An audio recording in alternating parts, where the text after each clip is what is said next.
last period I have seen started the gram and botanical name, varieties, seed rate, soil type, and nipping. So today we have to start next topic of this gram, that is acid extraction in gram. This is the important process in gram life cycle, as this gram secretes some one type of acid, that is malic acid. So acid extraction in gram. हरभऱ्याच्या पिकामध्ये काय, हरभऱ्याचं तुम्ही पाहिलं असेल, टाळ काढत असताना आपण हरभऱ्याचं जे काय शेतातून उपटल्यानंतर आपण काय करतो, त्याला पाण्यामध्ये त्याच्या आंघोळ घालतो किंवा त्याला भिजवून त्याला धुवून घेतो. म्हणजे ते धुण्याचा मागचा उद्देश तोच आहे की जे टाळमध्ये काय एक आम्ल निघत असतं, आम्ल आपल्याला मिळत असतं आणि ते आम्ल तिचा जो तुरटपणा आहे तो काढण्यासाठी आपल्याला ते पाण्यात भिजावं लागतं. मग ते आम्ल म्हणजेच nothing, it is malic acid. Now I have to see acid extraction in gram. So you can write the first point in this, that the old leaves of the plant secretes the malic acid. Locally it is called as amba, and in English it is called as malic acid. So this for in question number 1a, this bit is always asked, what is the local name of this acid and what is the English name of this acid. So this malic acid secretes, this gram plant secretes malic acid, and that is locally called as आंब किंवा आंबूस जो आपण म्हणतो त्याला आंब म्हणतात. मग fill in the ब्लँकमध्ये तुम्हाला विचारतात की हरभऱ्याचं पीक जिचे ओल्ड, जे जुने पानं असतात ते कोणतं ॲसिड सिक्रेट करतात आणि त्याला स्थानिक भाषेत त्याला आपण काय म्हणतो. So it is locally called as Amb, and that name of the acid is malic acid. So always remember, in this gram, the old leaves of the gram secretes malic acid, and this malic acid is locally it is called as amba. And now how it is extracted from the plant. As you know, it is a rabi crop.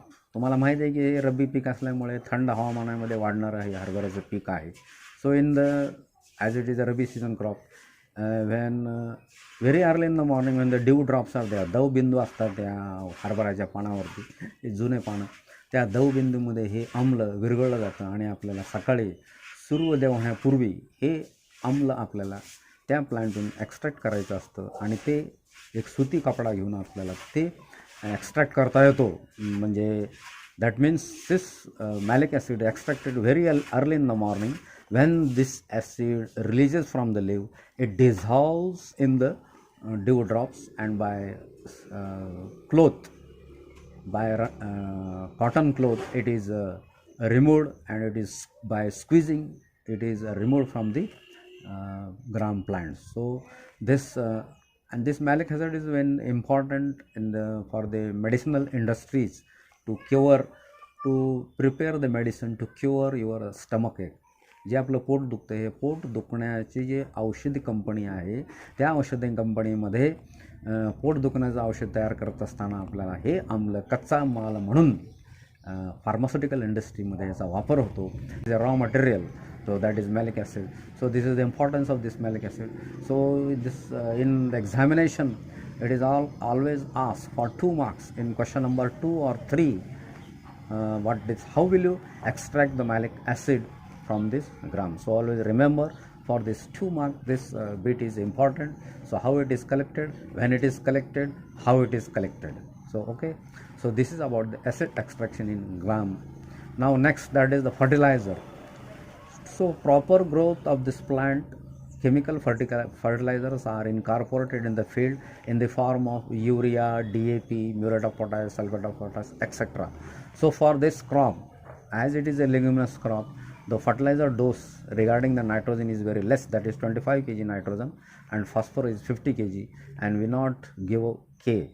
So fertilizer dose for this gram is 25 is to 50 kg, and this 25 is to 50 means 25 kg nitrogen, 50 kg that is the phosphorus. So to give 25 kg nitrogen, 50 kg phosphorus from the market, you can purchase the fertilizer 1846. 1846 ही जे मिश्र खत आहे की ज्यामध्ये हे खत वाळूसारखं असतं, दाणेदार असते. तुम्हाला माहीत असेल एक फर्टिलायझरची बॅग ही 50 किलोची असते. तर 1846 तुम्ही नाव ऐकलं असेल. 1846 nothing but that is DAP. एक DAPची थैली म्हणजेच काय, डायअमोनियम फॉस्फेट. सो आपल्याला 25 किलो नत्र आणि 50 किलो स्फुरद फॉस्फरस हेक्टरी द्यायचा असेल तर आपल्याला मार्केटमधून DAP आणावं लागेल. तर DAP हे चांगलं खत आहे. तुम्ही DAP हे वापरू शकता. तुमच्या शेतामध्ये तुम्ही हे DAP वापरू शकता. अशा प्रकारे हे फर्टिलायझर डोस आहे, that is 25:50 NPKg per hectare. Afterward, I have to see the major practice of cultural practice, that is irrigation. Irrigation word you know, irrigation म्हणजे पाणी देणे. पाणी देणे म्हणजे इरिगेशन. मग आपल्याला व्याख्या जी सांगता येईल, पाणी देणे म्हणजे काय? कृत्रिमरित्या पिकाच्या योग्य वाढीसाठी, चांगल्या वाढीसाठी जे आपण पाणी कॅनल, दांड, बोर, विहिरीतून जे पाणी आपण अपलिफ्ट करतो त्या पद्धतीला आपण काय म्हणतो? पाणी देणे म्हणतो. So irrigation, that is again it is asked in the examination in question number 1B, define the following term, that is irrigation. So what is irrigation? Irrigation we are giving to all the crops which are irrigated crops. बागायती पिकं आहेत, त्या बागायती पिकांना आपण पाणी देत असतो. मग त्याला आपण काय म्हणायचं? इरिगेशन म्हणायचं. So irrigation nothing but it is the artificial supply of water for the best crop growth. So now you have to see in short irrigation in gram. So for example, you have to take, there are 2 irrigations are necessary for getting maximum 30 to 50% increase in the yield. And when you are irrigating the crop, so that proper stage of the crop is most important. The stage, at which stage you have to irrigate the crop. For example, we can take, if in that farmer having 2 irrigations, so what are the important stages of that gram crop or the gram life cycle? If that the 2 stages are most important, that is the first, when that is in crop is in flowering. So which is the first stage is important in the crop's life cycle? That is flowering. मग लक्षात घ्यायचं की ज्यामध्ये त्या शेतकऱ्याकडे 2च पाण्याचे पाळे आहेत आणि ते 2च पाणी तो देऊ शकतो, तर त्यावेळेस पहिली महत्त्वाची ग्रामची अवस्था त्याच्या ह्याच्यामध्ये, ग्रामच्या पिकाच्या जीवनामध्ये 45 दिवसांनी जी अवस्था त्या पिकाला येते पेरणीनंतर, ती असते फुलोरा. म्हणजे त्यावेळेस त्या पिकाला फुलोरा येत असतो. म्हणजे आपलं ग्राम हे फ्लावरिंगमध्ये असतं आणि ते पेरणीनंतर साधारण 45 दिवसानं येत असते. मग त्या 45 दिवसांनी आपण पहिलं पाणी त्या पिकाला, हरभऱ्याला दिलं पाहिजे. So that is the important sensitive stage, that is the critical sensitive stage of the irrigation in the gram, that is after 45 days that irrigation comes. So at that time we have to irrigate.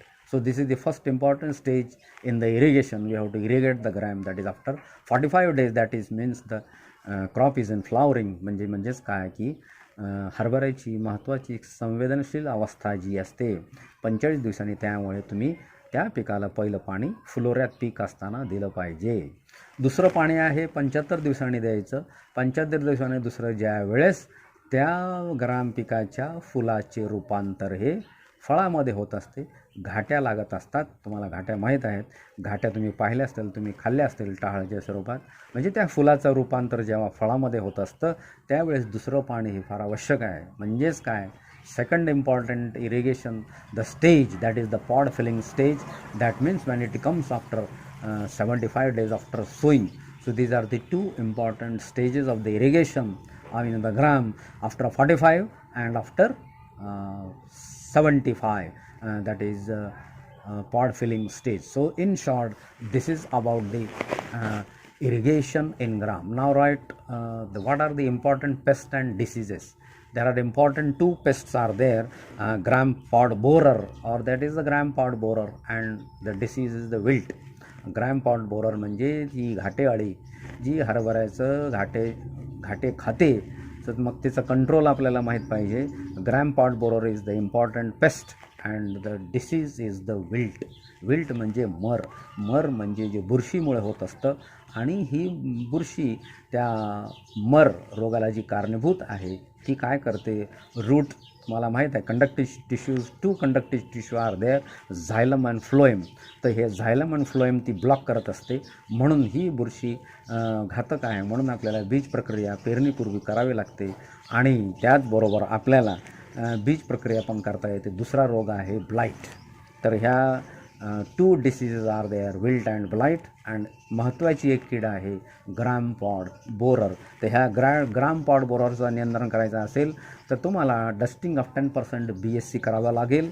आणि wilt आणि blight ह्या डिसीजचा बंदोबस्त करायचा असेल तर तुम्हाला पेरणीपूर्वी हरभऱ्याला थायरम ॲग्रासॉन हे ऑर्गॅनोमर्क्युरल फंजिसाईड लावे लागतील 2 gram per kg of seed. So this is in short about this pest and diseases of the gram. Now next sub topic of in the gram is that is the harvesting. म्हणजे काढणी, पिकाची काढणी कधी करायची. म्हणजे पीक परिपक्व झाल्यानंतर आपल्याला शेतातून ते पीक घ्यावं लागतं, कापावं लागतं. म्हणजे जे की मग harvesting of the proper stage that when the pod dries. But pod dries, that is after 3 to 4 months it is harvesting is done. And harvesting is done by one of implement with that is you are called that is sickle. त्याला म्हणतो आपण विळ्याच्या साहाय्याने हे हरभरे आपण कापतो जमिनीलगत. जेव्हा 3 ते 4 महिन्याचा हरभरा आपल्या शेतात होत असतं मग त्याची कापणी आपल्याला करतो. आणि कापणी केल्यानंतरचे आपण पेंड्या बांधतो. आणि पेंड्या बांधल्यानंतर आपण त्या खळ्यामध्ये थ्रेशिंग यार्डमध्ये नेतो आणि त्याला तिथं काठीच्या साहाय्याने आपण मोकळं करतो. ही झाली आपली पारंपरिक पद्धत. आणि आता अलीकडेच आपण पिकाची काढणी केल्यानंतर त्याची खळ्यामध्ये थ्रेशरच्या साहाय्याने थ्रेशिंग यार्डमध्ये आपण त्याची मळणी करतो. So in short about this is their harvesting and threshing of this gram. आणि थ्रेशिंग केल्यानंतर त्याची विनोईंग म्हणजे चाळणी करायची वारं देऊन, बी वेगळं करायचं आणि भुसकट वेगळं करायचं. ह्याच्यामध्ये आता तुम्हाला माहीत आहे, लक्षात आलं असेल की काढणी आणि मळणी केल्यानंतर बी एक मेन प्रॉडक्ट आहे आणि भुसकट आपलं हे बाय प्रॉडक्ट आहे. मग त्याचं एक प्रमाण आहे नेहमी लक्षात घ्या. that is proportion of grain to chafa. That is proportion of grain to chafa is 1:2. It is always asked in the examination in the question number 1AB that in gram what is the proportion of grain is to chafa. That is the proportion of grain is to chafa is 1:2. Means that if you are getting 1 kilo seed, among with this 1 kilo seed you are getting 2 kilo that stock or that is chafa. Grains or chafa is the dry husk. So the proportion of grain is to chafa is 1:2. So always remember. Next is the now your yield. What is the yield of this gram per hectare yield?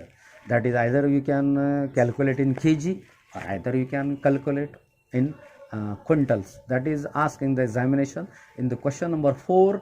A or B, that is in the table.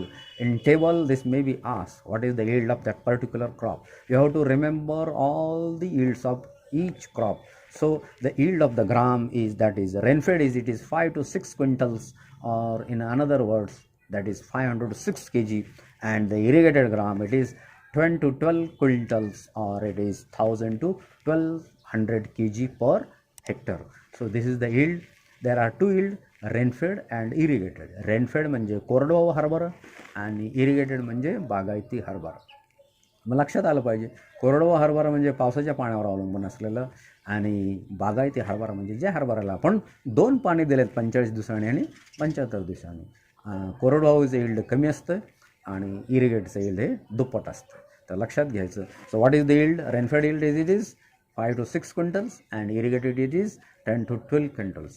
And the last aspect that is the important, which is again asked in the examination for 2 marks, that is economic uses. आर्थिक उपयोग. हरभऱ्याचे आर्थिक उपयोग काय आहे?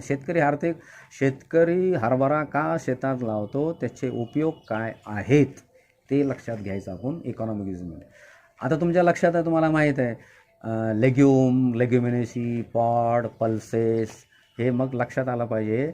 Family leguminosae. So प्रथिनेमध्ये ते rich असतात, मुबलक प्रमाणात असतात, म्हणून डाळी ह्या प्रथिनांसाठी मुबलक प्रमाणात असतात. मग आपला पहिला मुद्दा लिहायचा इकॉनॉमिक यूजेसमध्ये, gram is rich in protein. दुसरं it can be consumed as a टहाळ, म्हणजे आपल्याला कच्चा हरभरा खाता येतं, कच्चा टहाळ जे खातो. So that is it is vegetable is also prepared. Next the important that is you studied in the acid extraction.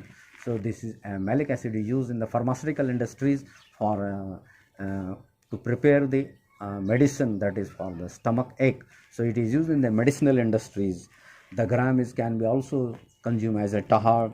Many household dishes may be prepared like ladu, puran poli, bhaji, etc., etc. So you remember. So the tender nipped of leaves, that is the nipping operation. The leaves are tender. That leaves can be used as a vegetable. म्हणजे खुडणी करतो, म्हणजे हरभऱ्याची आपल्याला भाजीसुद्धा खाता येते की जी छान असते.